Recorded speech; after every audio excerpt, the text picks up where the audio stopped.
vă filmez. Jucați-vă că vă filmez și pe urmă o să-ți arăt.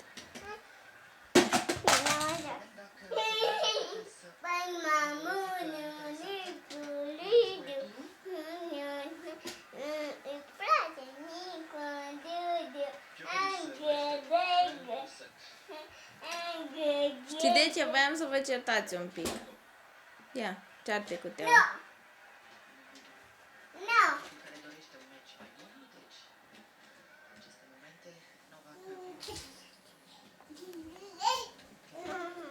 Nu mai vreau să facem.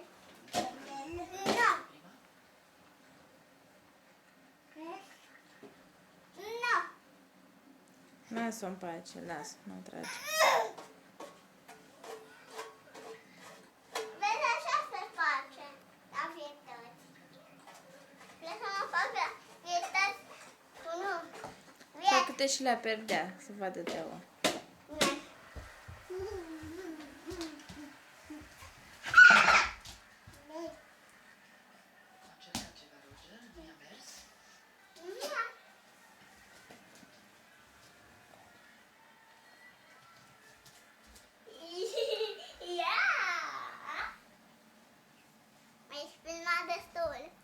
Crezi? Da. Eu voiam să mai filmez un pic. Eu vreau să termin. De să termin. Nu. Acum.